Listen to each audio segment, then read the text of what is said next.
Welcome to the Holocaust Documentation and Education Center. We are situated in Dania Beach. Next year is our 40th anniversary of existence. And our survivors are #1 heroes. And we have the second largest survivor population in North America. Also, we work with our survivors. They're the heart and soul of our organization and everything we do here. What we really represent is human rights of race, color, creed. It doesn't matter what it is, or your country of origin, or your sexual orientation, or your age. Everyone should be allowed to live in freedom and democracy.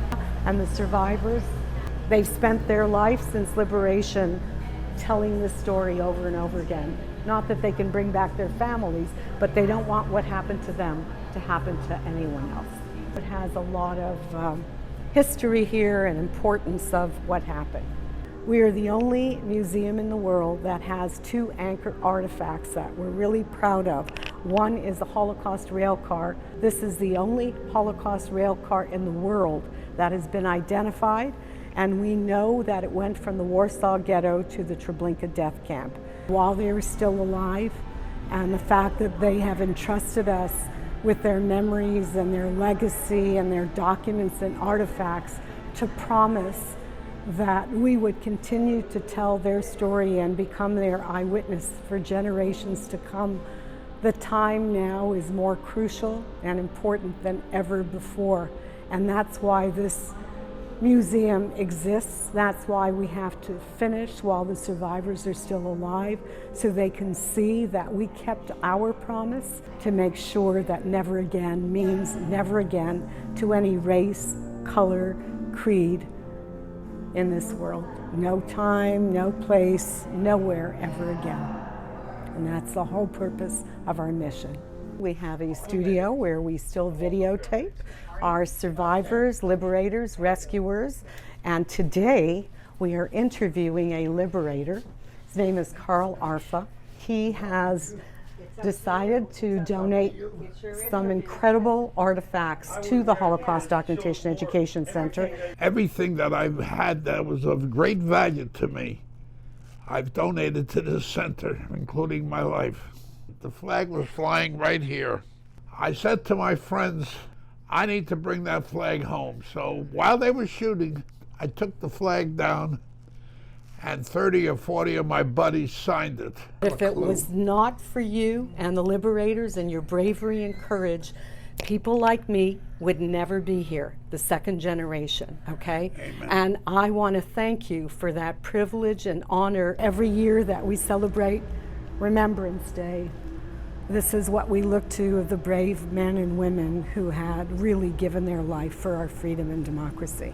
We have amassed over these 39 years what you call the largest standardized self-produced oral history collection from survivors of the Holocaust, their liberators and rescuers. What we do the minute the interview is completed, we make 3 copies, and we are the organization that was able to create the copyright law for the U.S. copyright for oral histories, not only Holocaust.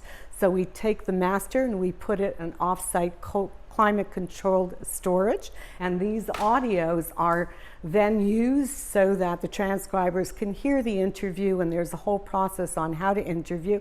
And then over here, we have every single interview that goes through every single process of the transcribing, and it gives you the date of the interview, who is the interviewer, how many pages, and then every single one of the audit edits, the proofing, the final draft. Then eventually this is put on acid-free paper, it's bound, and it's completed. Nobody in the world does this. We are the only organization that transcribes every single interview verbatim. I am editing a survivor transcript. You know, there's nothing you can do about what happened, but we can educate.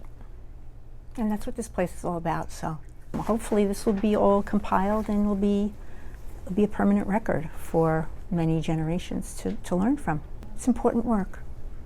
So for the last almost 39 years, this is what our volunteers in the transcribing audit editing been doing. We love Dania Beach. We've been here now, it's going on our 4th year. is all of those people that are part of the Dania Beach City Hall. And I don't say this lightly. I say this with every ounce of appreciation and love. We are 7 minutes from the airport. We are 5-6 minutes from the 95, and we are, I would say, also 8-9 minutes from the seaport as far as being a tourist attraction and bringing many to the community. We understand how important our work and our mission and the impact. We have thousands of students last year alone. We had 10,000 visitors, of which 7,000 were students coming through. We've learned so much from our survivors and from all our artifacts and our history and stories and liberators that's why we need to exist, to stop the hatred, stop the prejudice, and stop the bullying. Dania Beach is the perfect place to see it, live it, love it.